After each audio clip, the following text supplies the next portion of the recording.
I'm Trish. I'm Rebecca. And I'm Carrie. And this is the Kickbutt Talent Series. Brought to you by the Sioux Film Festival.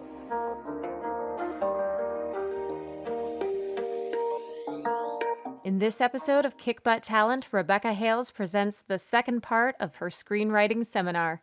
Enjoy. Today we have the lovely Rebecca Hales returning for the festival this year to do part 2 of her workshop on screenwriting.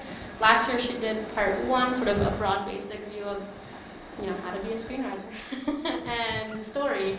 And if you guys are interested, I can also share you part 1 if you want to look at that later. Just let us know.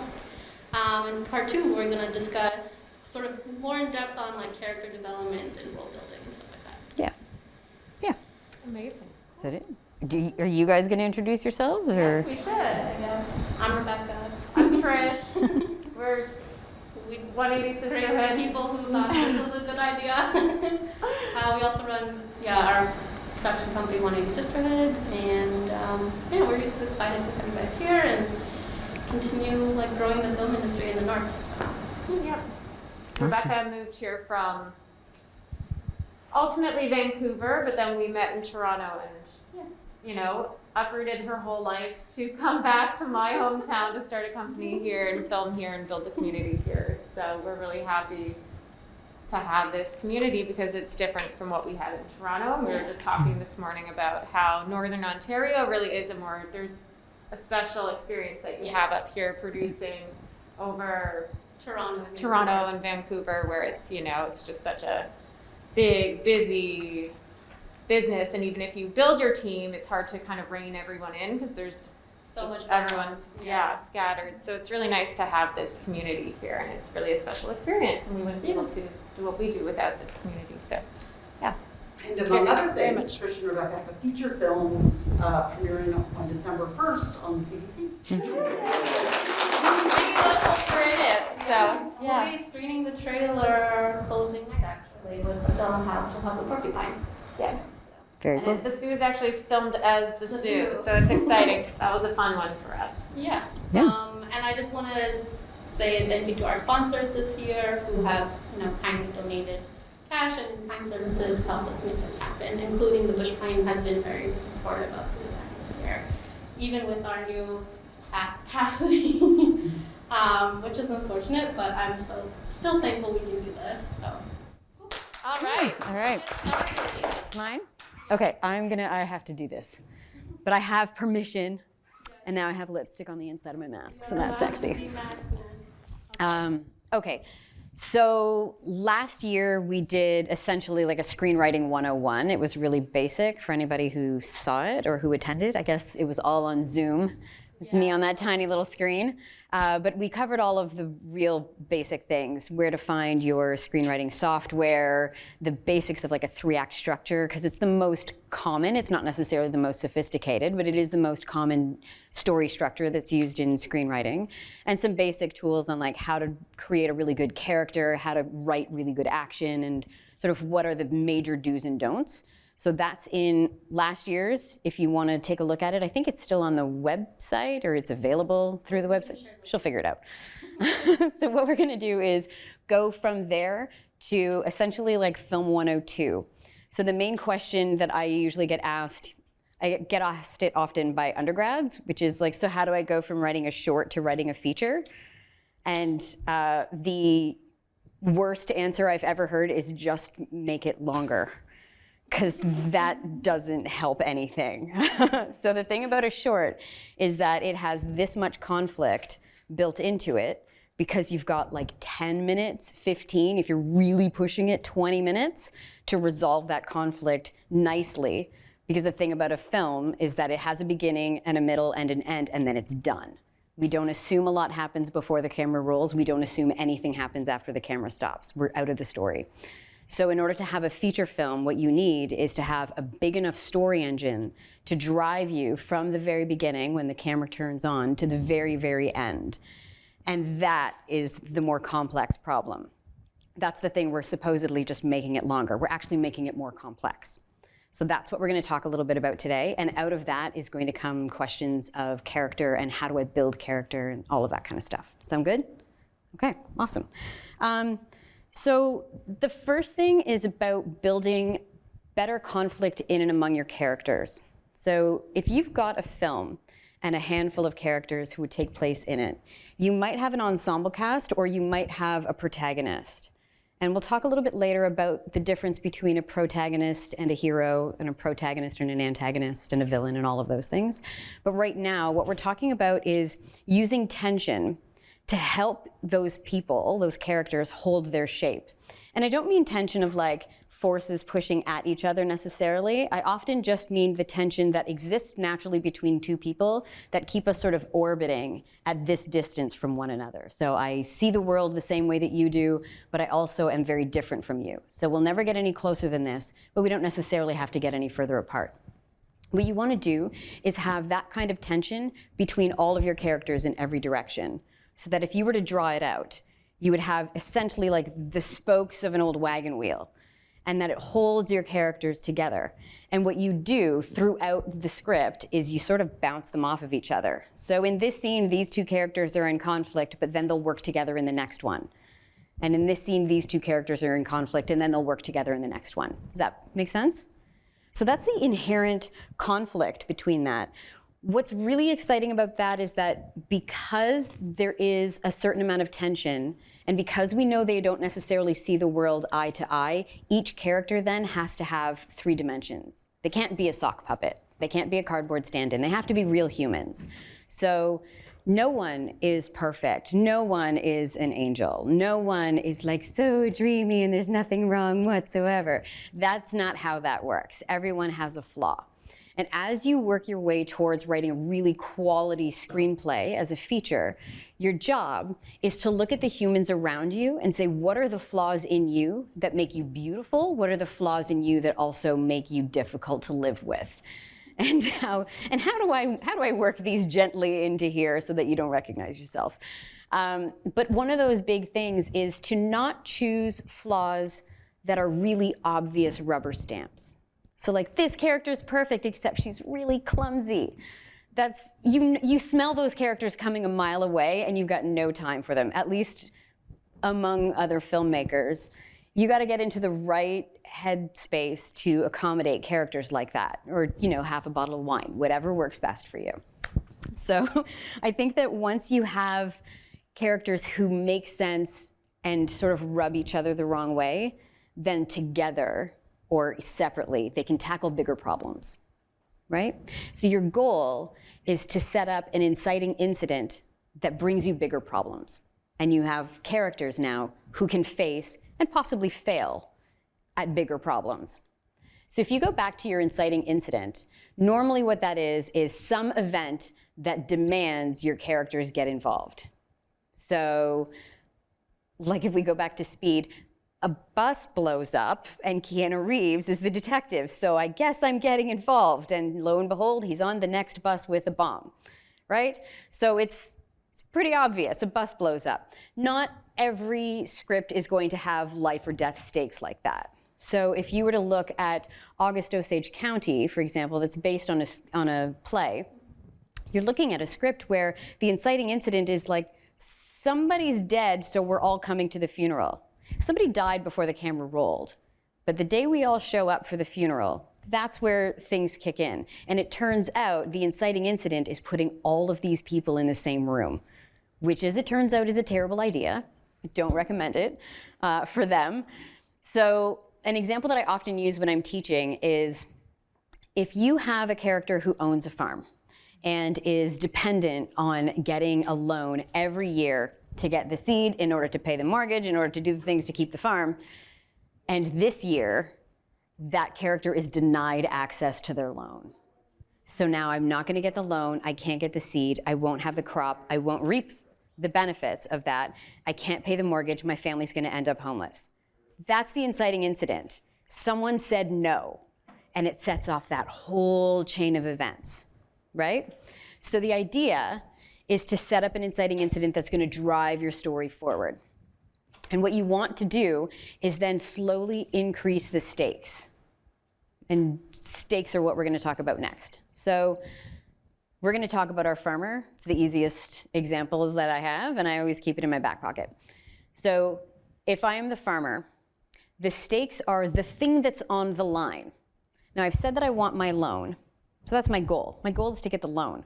And if I can't get the loan, then I've got to get the money, right? So I have a goal, and I'm going to be pursuing my goal. But what's at stake? What happens to me and to my life if I fail to meet that goal? Well, in this case, if I fail to meet the goal, I'm losing my farm, and my family ends up homeless. That's what's at stake. And what's attached to that is this little underlying thing that takes a long time to get used to, but it's the like, well, why? Like, so what? So you lose your farm, you can go and, I don't know, live with your brother-in-law. So this happens, what's so bad about that? And you want to answer the question, what's so bad about that is that I said that this would never happen. Okay, but yeah, but why? Like, this isn't the end of the world, so why is this the worst thing that could happen? Well, because I don't ever want to put my wife in that position. I don't ever want to put my kids in that position.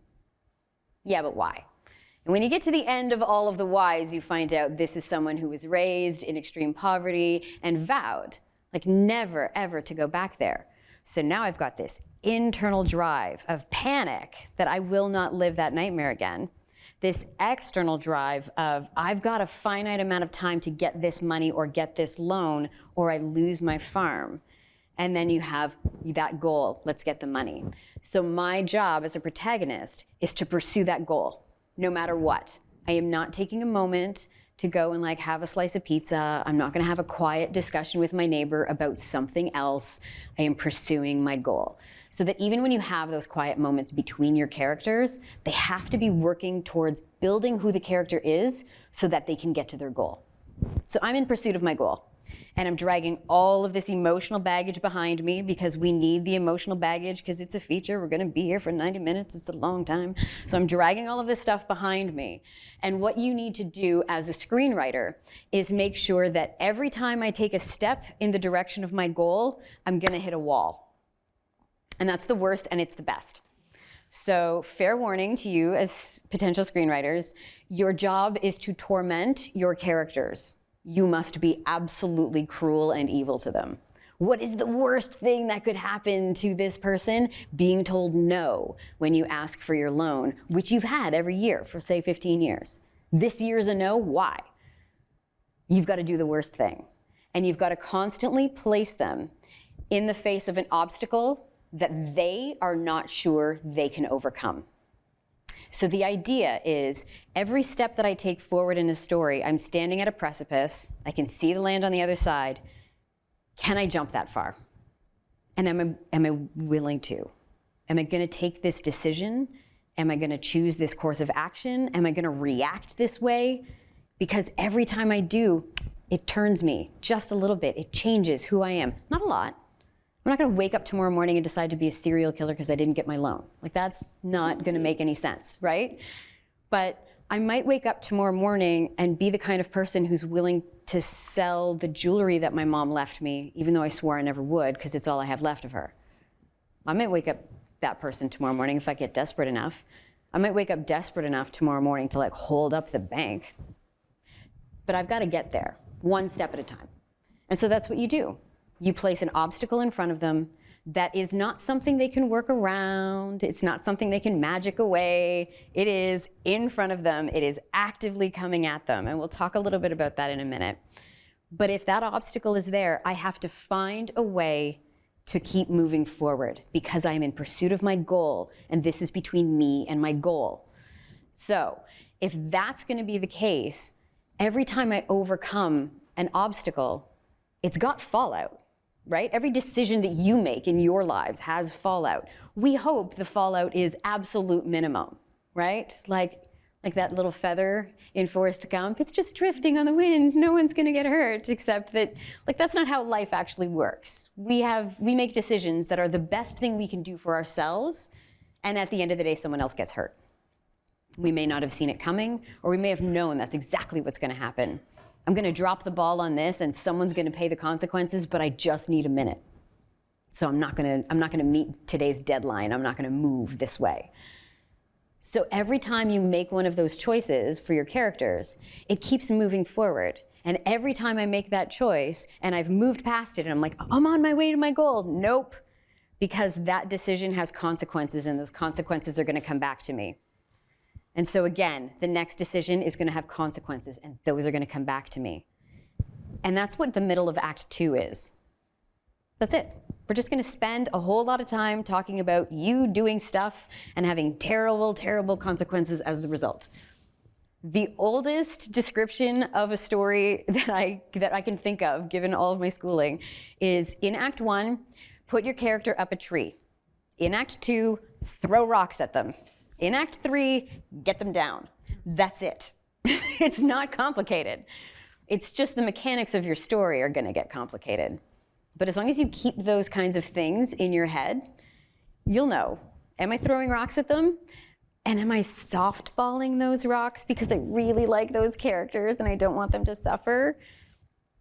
The one metaphor that I would use, and since we're all grown-ups, I'm going to use it here, is that as a writer, you have a dominant-submissive relationship with your audience. You are the dominant. It is your job to punish them until you know they need just a little bit of pleasure.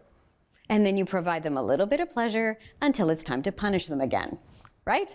So your feelings about your work, park them at the door and then sit down and do the terrible things to your character. We'll pick up your feelings later. You can have a cry about it tomorrow. That's okay. But today, we're going to torment your protagonist and we're going to drive them all the way through to your ending. Does that make sense? Okay. So that's essentially the nature of conflict, but the nature of an obstacle is just a little bit different. So an obstacle is anything that is in direct opposition of you pursuing your goal. It's not a locked door. I'm in this room and the door is locked. Oh no. There's probably about 7 ways to get out of the room, including punching your way through the wall, depending on whether or not you're the Hulk, right? So that's like a small p problem. But that's not an obstacle that you're going to be able to work your way through. What you need is something that is directly confrontational. And in order to do that, it's probably going to come from your antagonist. So we're going to take a moment and we're going to talk about protagonists and antagonists. So your protagonist is not necessarily the person who spends the most time on the screen. They're not necessarily the person that your audience likes the most. And they're not always the person who is like the key in the trailer. They're the person whose decisions drives the story forward. So going back to the example of the farmer, that farmer's decisions are what's going to move it forward. But they're sharing an equal amount of time with their spouse, with the person at the bank, maybe with their kids. So when you look at the numbers laid out, the minutes in story time doesn't necessarily equal protagonist. Minutes in screen time doesn't necessarily equal protagonist. So take a look at what the decisions are that are moving your story forward. Those usually belong to your protagonist. And if you have a number of those decisions that don't come from your protagonist, then your protagonist probably isn't active enough and needs to make choices. Even if your plot is something that requires your protagonist to do A, and normally your protagonist wouldn't choose to do A just sort of happens, and your protagonist happens to sort of be there. So, A is the thunderstorm, A is, the tidal wave. Well, if the antagonist of my story is Mother Nature, then cool, thunderstorm, tidal wave, not a problem. But if the antagonist to my story is the guy who said no to my loan, then thunderstorm is not a thing that I can choose, right? So that doesn't help. But what will help you in that moment is, oh, I know there's a thunderstorm coming and I choose to take this action of, being out in my fields, planting things by hand because I just need to finish this row before I go in the house. Or I'm taking this risk with my animals, or I'm climbing my roof for terrible reasons in a thunderstorm. No one should be on a roof. But whatever choice your protagonist makes, that's what's going to move the story forward. And so it's their choices that help you move your way through the story. So my choice for how I react to the obstacle that is a surprise, obstacle is always a surprise, or obstacle was like kind of anticipated, but I hoped we were going to avoid it. Yeah, obstacle's always going to be there. my choice in that moment gets me past this obstacle. Amazing, moving to my goal. Nope. Again, you're not getting that far because my choice has consequences, and those come back to me. So your protagonist is making those kinds of choices, but they can't live in a bubble by themselves. They need something working against them, because again, we need enough conflict to move your story forward. So that thing that's working against them, that's going to be your antagonist. And I'm going to differentiate here between protagonist and hero, and antagonist and villain, because mostly in my head they serve slightly different purposes. So a protagonist makes decisions that drives the story forward. We love it. Your protagonist can be 5 years old, your protagonist can be a serial killer, your protagonist can be anyone. It's terrible that I chose a 5-year-old and a serial killer. That's a bad combination. Just realized that. Sorry. Yeah, it's true. Well, it's also a fairly extreme example, right? Most of us don't get involved in that kind of stuff. So those are your protagonists. And again, they don't have to be up against anything huge, right? If you look back at the films that we watched as children, those aren't typically life and death stakes. Like Radio Flyer, now I'm dating myself. Radio Flyer, not life and death stakes. Like Little Mermaid. not, well, No, It's kind of life and death. It's life and death. It's What are you like talking about? keep this sells fish her leg entire or soul. like get the legs. So that one, life or death. She sells her soul. She does sell her soul. she sold her soul. And her voice. And she was walking on razor Worst thing blades, you could do. which is more the fairy tale. Anyway, Yeah. so Life or death. protagonist is dealing with things that feel to them like life or death. So if you were 5, would the end of the world be life or death, or could you actually wrap your head around that? Probably not. But like someone stealing your doll, that is life or death. Someone sneaking into your room, that is life or death. Someone bullying you on the playground, that is life or death. So for my farmer, because we're going back to the farmer, not getting the loan, that feels like life and death to him, right? Because he's got that emotional core that is like, if I lose my farm, that is the equivalent to dying, and I can't do that, right? But your hero is always dealing with life or death, because your hero is not dealing on a one-to-one basis. Your hero doesn't care what happens to you. Your hero cares what happens to all of humanity. I'm going to save the whole city. I'm Superman. I'm going to save the whole world. I'm Flash Gordon. I'm going to run really fast, and that's somehow going to solve everybody's problems. I never understood that thing. So you oftentimes have characters who are heroes who are in fact bigger than life. They don't need to be human. They don't need to be fallible in the way that humans are, right? So if we're going to go back to the Superman example, because he's really the most obvious one, he doesn't have the same kind of flaws that you and I have.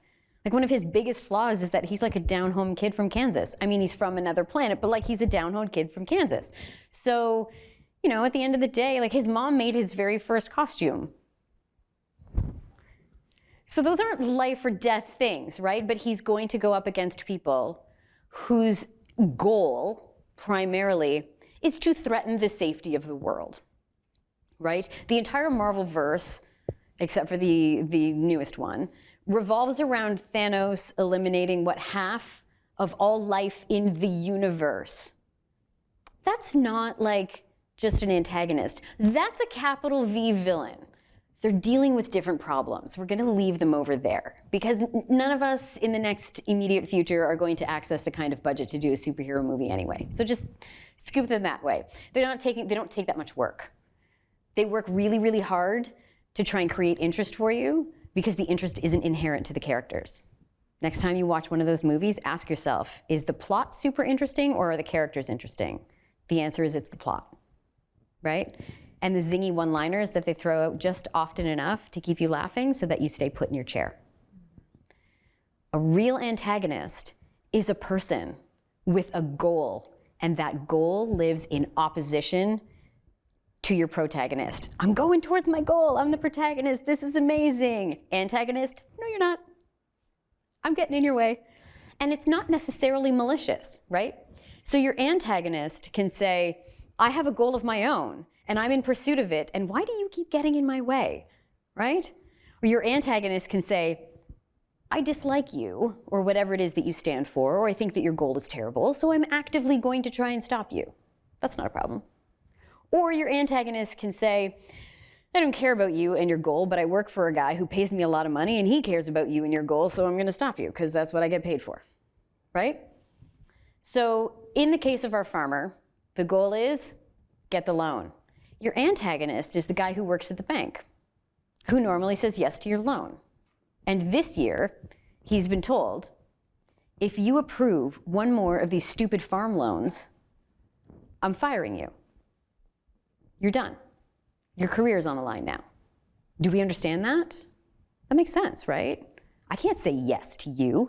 This is my career, and I've got no other options. So I am definitely saying no to you. And I have suddenly become the antagonist in your story.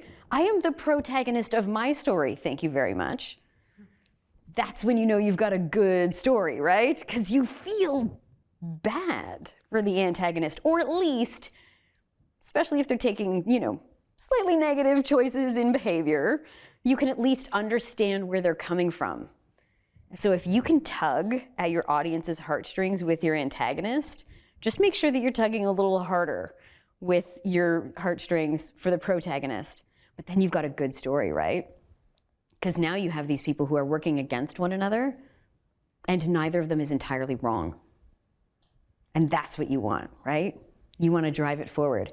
If you're a really good screenwriter, you might find a way to work in the stakes for the antagonist. So we know that he's going to get fired, but so? There are other jobs in this town. Why is that the job? So what's on the line for you? If you can work that in, now you've got an amazing film.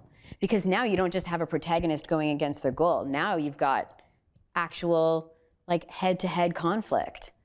And every time we meet one another, we've both changed just a little bit, just enough. So I think our next conflict's going to take us here. Nope, it's going to be a little bit over here. This one's going to be a little bit over here. But I keep bumping into the same? No, it's a little bit different conflict. You smell the same, but you're a little bit different. You look the same, but you're a little bit different. So that I'm also not bumping my head up against a brick wall, right? I'm not repeating the same thing. My audience can only take about 30 seconds of that, and then they're gone. And you know what that's like to be in a film where you're totally lost in the story and something happens and you're removed from the story. And now you're like, I am watching a movie. This part is kind of boring. I wonder if there's more popcorn. Can I sneak out? I think I have to pee. Maybe if I just press pause. We all know what that feels like. So you know when you're removed from the story. If you repeat the same conflict again and again, that's what's going to happen to your audience. They're going to fall out of the story, and then they're going to lose their interest. We have the attention span of gnats. So if you lose sight of the story, you will definitely lose your audience.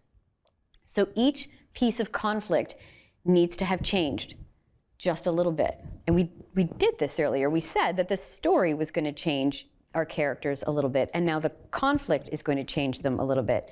The idea is that every bit of conflict impacts your character, and they both turn just a little bit, right? Sounds good? Okay, so how are we for time? Okay, good. I could go on for a while.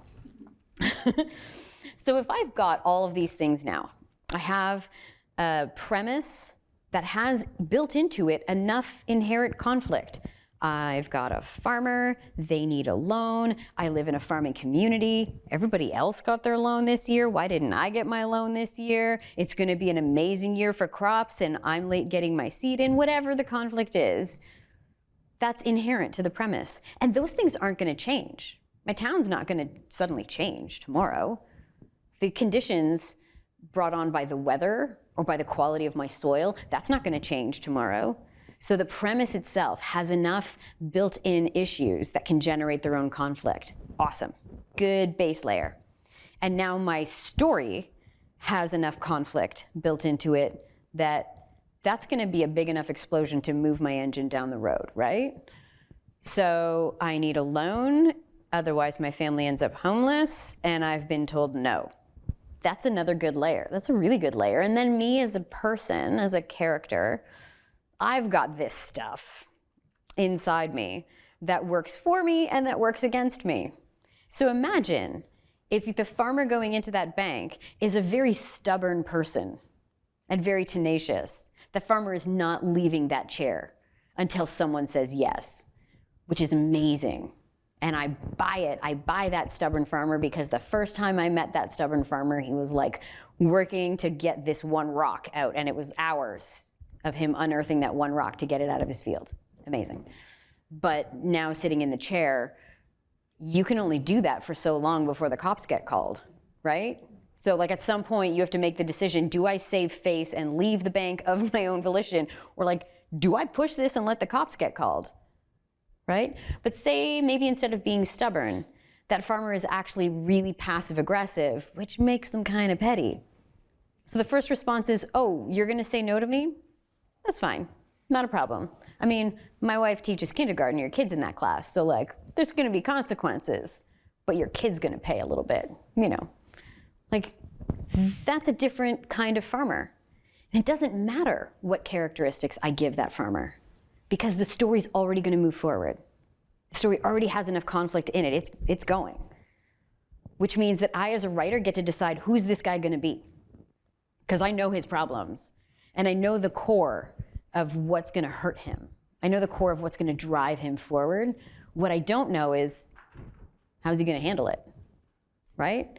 Is he quietly tenacious? Is he like, okay, I'm gonna give him a day to think about it. I'm gonna assemble my finances, and tomorrow I'm going back in with a new plan about how I can put I'm gonna sell my mom's jewelry and I'm gonna bring this much money to the table and maybe that'll help. Maybe I can entice him.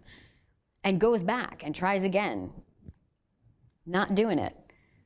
But that pushes him in a different direction, right? So, premise, lots of conflict. The actual inciting incident brings lots of conflict. Who I am as a character brings lots of conflict. That's what's gonna get you all the way through. Does that make sense? Okay, so then what do I do with my antagonist? Because they gotta do stuff, right? They can't just be there. So your goal then is to develop a bit of a storyline for your antagonist, and it doesn't need to be big. So if we were to map these things out on a wall, we would have, I'm gonna do your left to right as opposed to mine, but if we have the very beginning and we spend a little time in the world with them and we get to know who they are, even if it's an hour, even if it's one party, even if it's just one morning of their routine, I can learn a lot about someone, about how they handle their lives. And I can learn a lot about how someone can handle their problems by giving them like a other choice. Act 2 is going to absolutely throw you for a loop. We're going great, things are terrible. Or maybe this instead, inciting incident, don't get my loan, and things start to immediately decline. Like I don't get my loan, and now I can't get enough money for mom's jewelry because the pawnbroker's a jerk, or because they're a pawnbroker and they don't give you a lot of money, and my wife has threatened to leave me, and it turns out she's pregnant, everything. Oof, terrible. At that midpoint, give them a win. Let something go well. Because if a movie just declines and keeps declining, then you get Requiem for a Dream, where at the end you feel like your soul has been sucked out your ears and you can't, you just can't. Or maybe that was just me. I turned it off and was I can't do anything anymore. I needed a minute. So what you want to do is Act 2, I'm either going up or I'm going down, doesn't matter. The story's going to turn. And usually what happens at that midpoint in Act 2 is I, as the protagonist, learn something new about the situation that changes my perspective. And the best way to look at this is to look at the bad 80s action movies, because it's the most obvious point.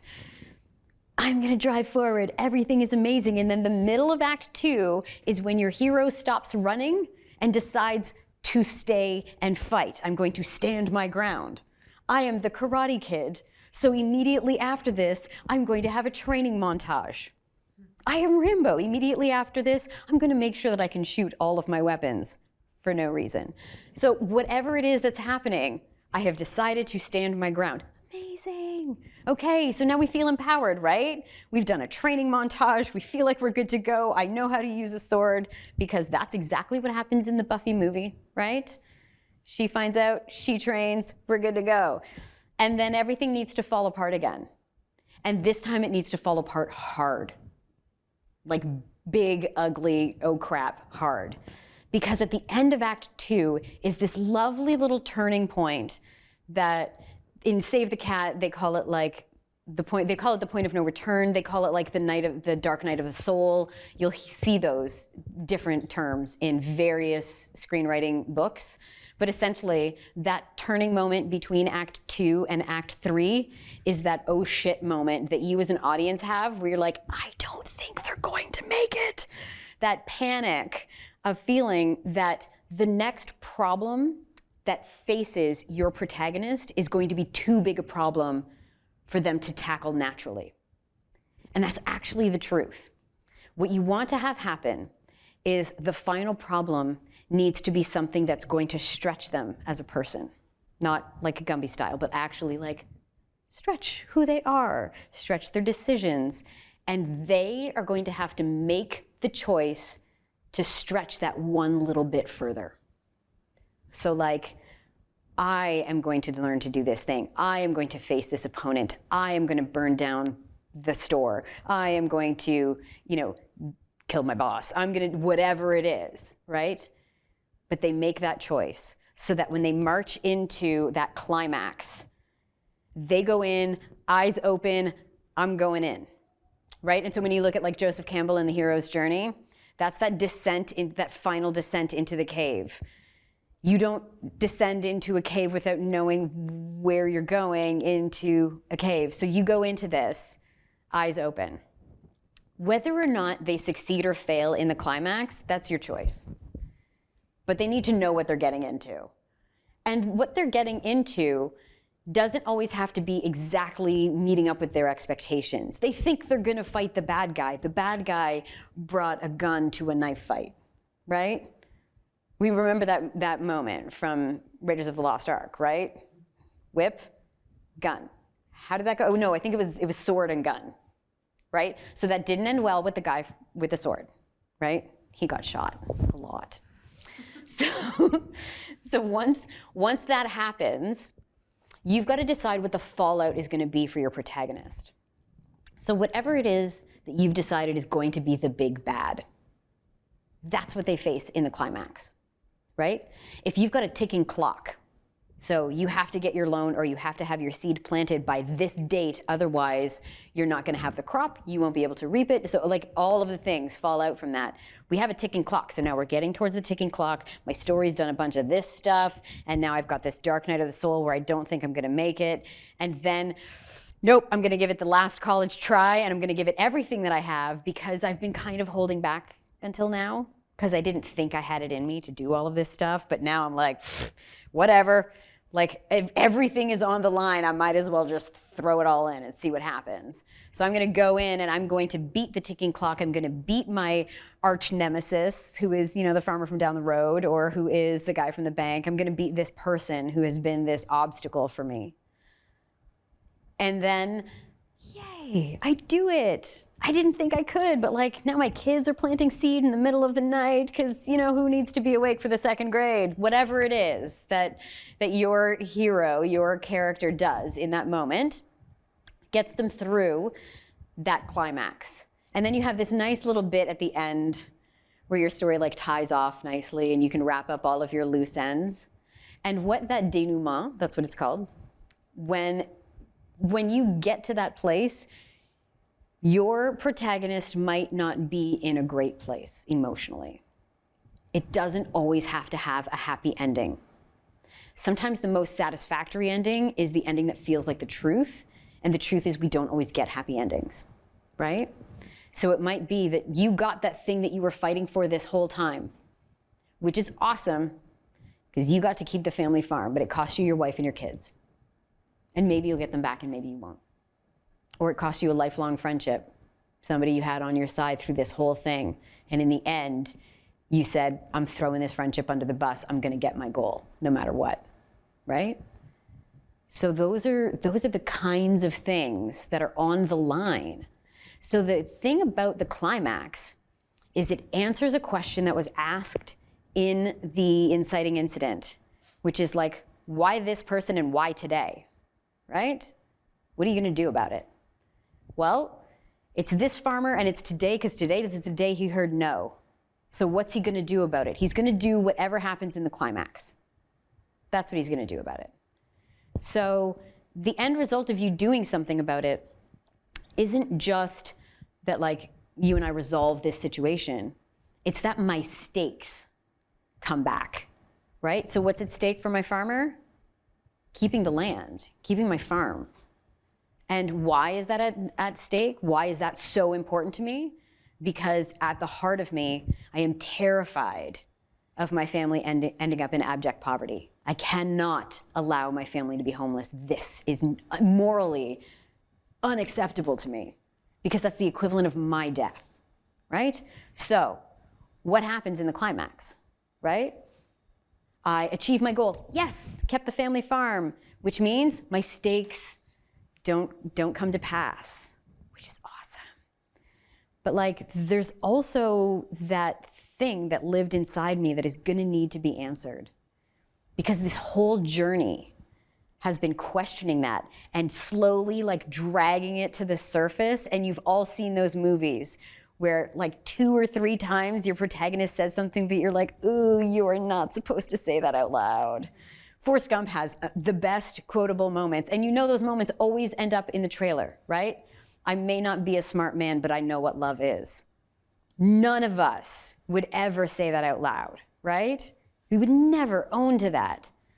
Muriel's wedding, she's crying and she says to her friends, I'm not nothing. You are never supposed to admit that secretly in your heart you're terrified that you're nothing, right? So this whole movie, we've been dragging that deep, dark thing to the surface. So in the climax, we may have addressed the stakes, but the immediate aftermath is we have to address that thing, right? So you are either going to therapy or like, someone has saved you and everything will be fine. You know, like, I got the girl. So clearly my heart is gonna be fine and this will totally work out great. So maybe it will, maybe it won't. So that essentially, that's the shape of the way that you're gonna create your feature. And those are the things that you're gonna do with your protagonist and your antagonist. And that last little moment at the end, when you're addressing that thing that's at the heart of your protagonist, you can go ahead and address the thing that's at the heart of your antagonist too. It's a great moment. It's a really great moment. So if you think about the movie 1 Hour Photo with Robin Williams, you go through this whole movie and he's doing this creepy stuff. Like he's stealing this woman's photos and he's breaking into her house and he's kind of stalking their family and it's super creepy and it's also terrible because it's Robin Williams and you know when he does drama way too much. It's too much. So when you get to the end, there's that final police interview and he sort of explains himself. He just sort of gives you this moment from his childhood.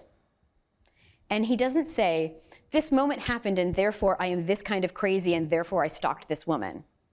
He just, for whatever reason in that moment, explains this bath time with mom.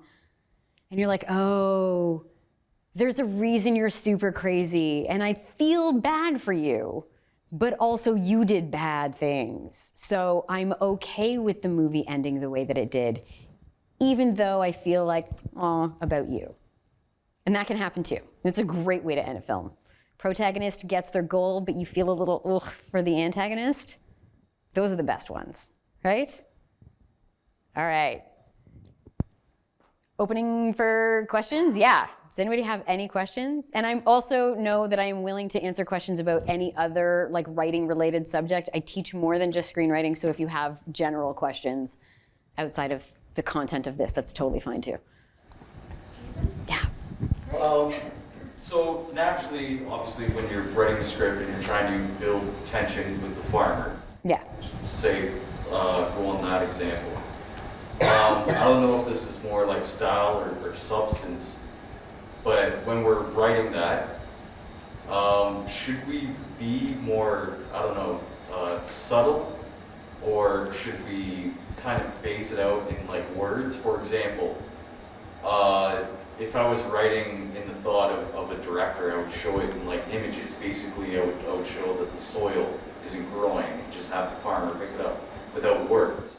But if I'm a first-time screenwriter and possibly worried my scenes are getting cut or something, like I might have them say, I need to go to the bank to get this loan, take a look at my farm, blah, blah, blah. And I don't know how particularly we should write. Like, should I write more comfortably, like not being subtle, or should I write it more easier to the audience?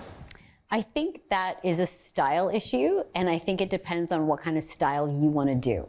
So if you have, screenwriters come in a couple of different varieties. If you have a mind that works like a director's mind, where you can see this whole scene in images and not just like, I feel like it'll play out like this, and that's the sort of movie in my head, but you know exactly this precise image, write the image in.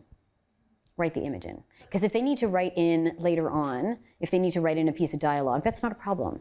Or you can go in the opposite direction where you're like, I don't know if I'm going to get a director who's going to pick up on all of this, so I'm going to write the line in, and maybe they can replace the line with beautiful images.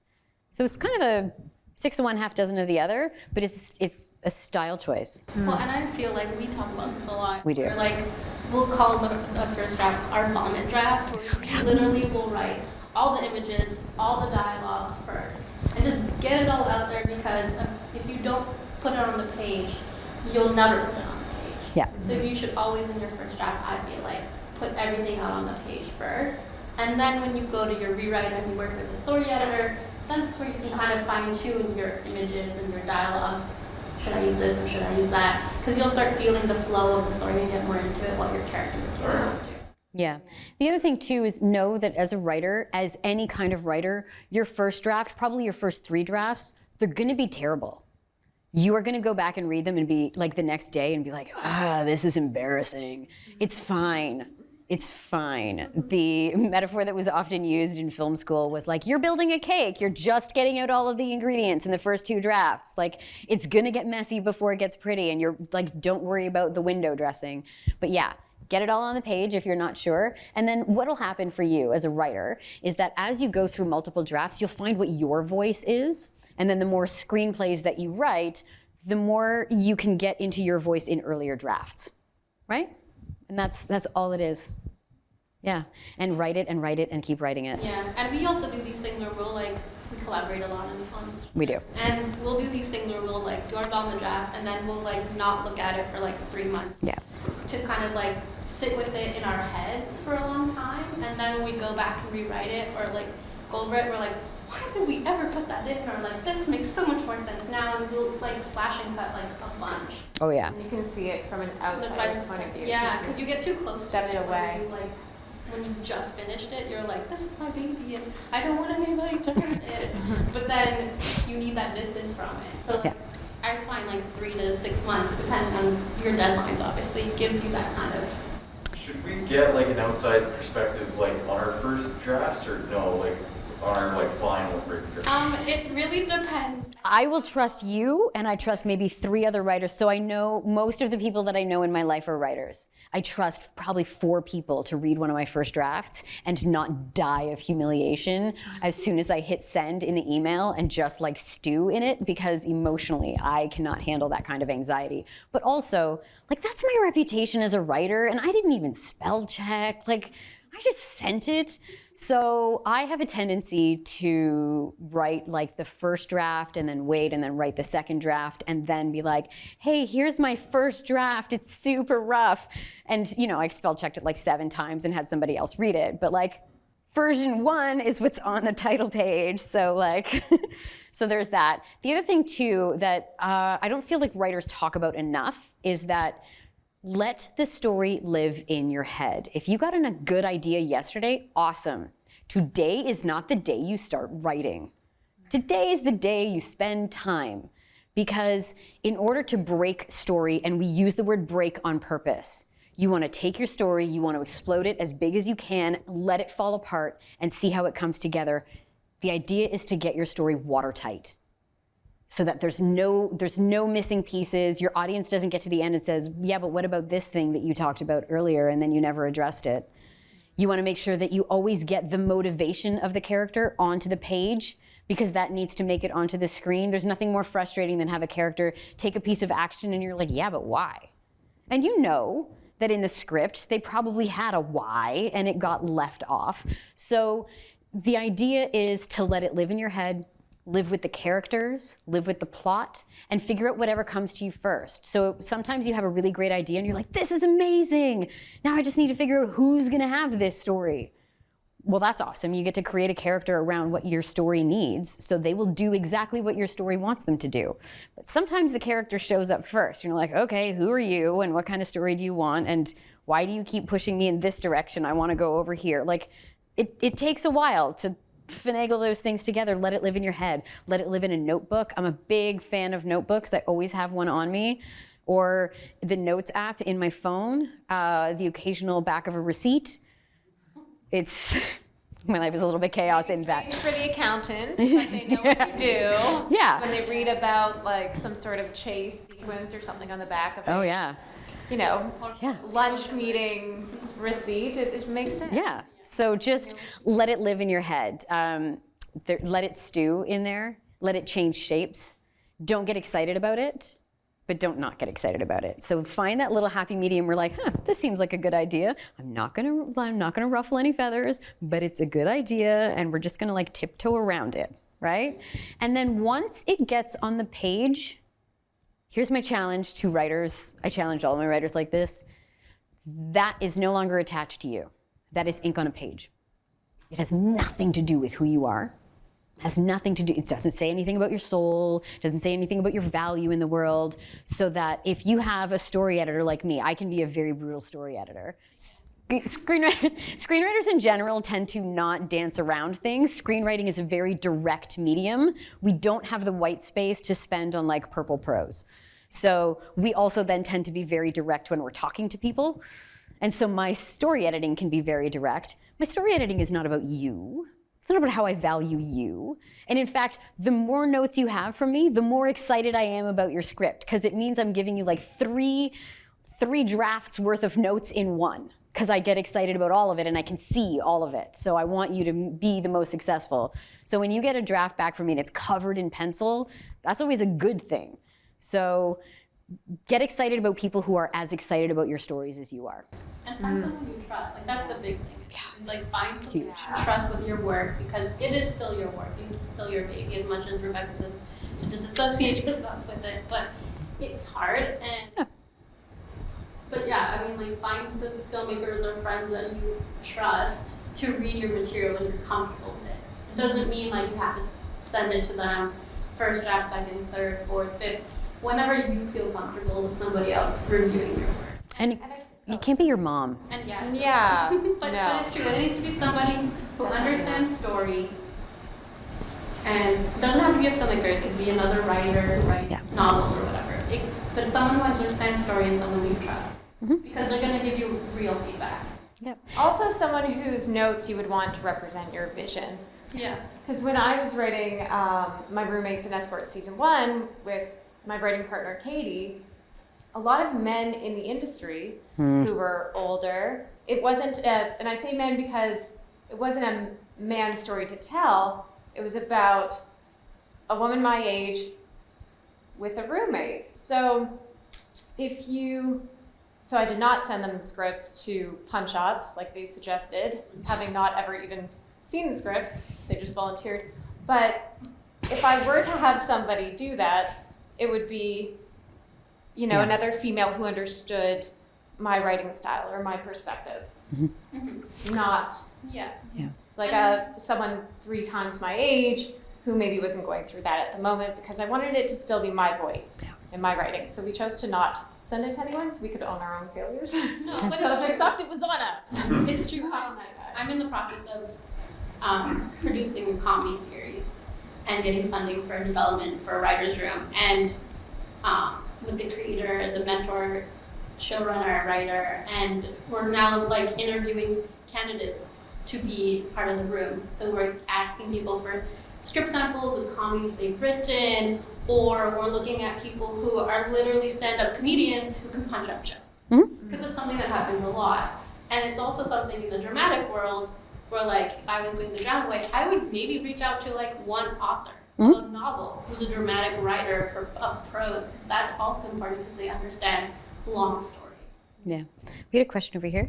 Yeah, I wanted to add something to those points because I think they're really meaningful, and I just wanted to add on, like, don't keep believing in your work and be discerning on whose feedback you're taking, because, for example, my first short story, I got it published, and my boyfriend at the time read it, and his feedback for me was, I don't get this story, there's no ending. It's been closed. No congrats, nothing. That crushed me. So if you listen to that. And if I had listened to that, I wouldn't have made it into a screenplay. Yeah. So I think be discerning, stay true to your story, don't let people dilute it, but at the same time be open to receiving proper feedback and criticism from people who can help build your story and those structural elements while remaining true. Yeah. Especially if you can find someone who immediately recognizes your weakness as a writer. So my brain obviously works very structurally first, right? I want to know the mechanics of what happens, and then, like, we'll deal with the feelings later. Except that when it comes time for me to deal with the feelings later, I fall a little bit short. I'm like, these are the feelings, right? This is what someone would feel. And she's like, no, it's not. Please go back and try again. So make sure that you get someone who recognizes what your weaknesses are, and then be open to them being like, hi, remember when I said you really sucked at this? This is the moment where you really sucked at this. We're gonna try it again, you know, and give you some directions on how to try it again. If you could do better the first time on your own, you'd have done better. So, like, point me.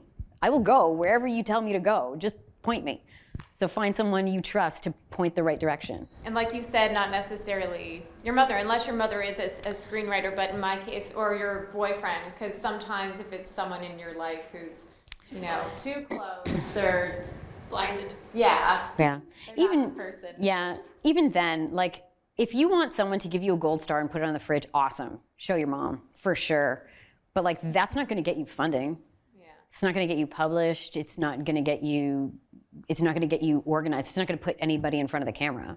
It's going to make you feel better. So maybe if you need that. Yeah. I just have a question, and you folks are all very involved, but if someone was new to doing this, and they don't have people in their lives, they don't have that network of folks, is there a way that you would recommend reaching out to find someone? There's a handful of ways.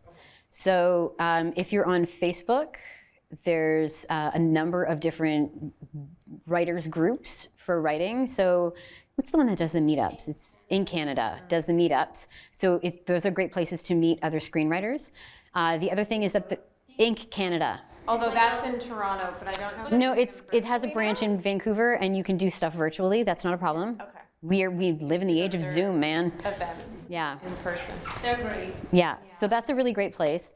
The other thing is that a number of schools that have writing programs, so in this area it's mostly colleges, some of the private schools that have screenwriting programs, they will often have like sort of forum boards for their grads. So if you can access one of those and say like, I'm just looking for someone to do a script exchange. I'll read yours, you read mine.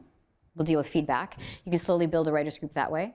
If you're looking for professional advice, there are a number of writing services online, available online. I work for one, so I work for One Lit Place. And you can, hire a private coach. You can hire someone to do like a one-off.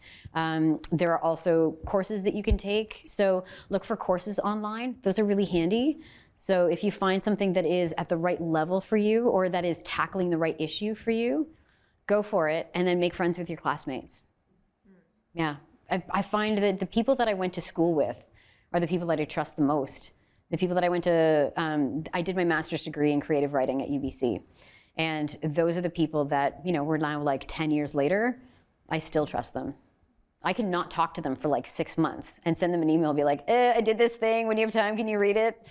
And they'll do it, they'll read it, and they'll provide me feedback, and it's not all easy. I will have my own cry behind closed doors, but like in the moment, when I am receiving feedback, it is my job to be silent and take notes, that is it. If I need clarification on what the note means or what the note pertains to, I get to ask that question. But there is no prefacing that with a, okay, so this is my script, but it's a blah, blah, blah, blah, blah, and I did this, and so I want you to think about it this way. No, just, I did a thing, tell me what it's gonna do. So you've gotta bite the bullet a little bit on that one, and that hurts. But the thing is, like everything else, like writing itself, it's a muscle. It takes practice in order to make it strong. And so building that layer of skin that's able to like handle critique of your work, or that's able to be on set and realize that, oh, we don't have the money to do things the way that I wanted to, so I'm gonna have to go back and change everything about this scene. That's okay. It takes a minute to get used to. And practice, just keep practicing. You also mentioned Save the Cat a few times, and I know that's a really good resource that I've personally used and a lot of people use. Yeah, so I would say like if you are just starting to learn how to screenwrite, or if you have been doing shorts, right? I had Look at that. I had a slightly older version. Right with him. Yeah, so that's a really good like intro to screenwriting, because it breaks stories down into pretty like normal sized bites that like any of us can manage. And it also uses pop culture references that are relatively current. I dated myself a lot today by referencing films from my youth, but like I'm in my 40s and I get to do that now. So, but that's a really good resource for new screenwriters. The other book that I would recommend is The Hero's Journey by Chris Vogler. So it's a really good outline of like one of those archetypal story structures that then a number of different stories can fit into. And if you are not sure what to do, just like choose an archetypal structure and treat it like a plug and play. Just be like, this is gonna happen, and then this, and then I don't have to decide what the next moment in my story is going to be. It's going to be the descent into the cave. So in my story, that looks like this part here. And just do that. Because in the end, you'll vary. You'll vary from that. But you need some place to start. And if you want assistance with that, those are some pretty handy ways to start.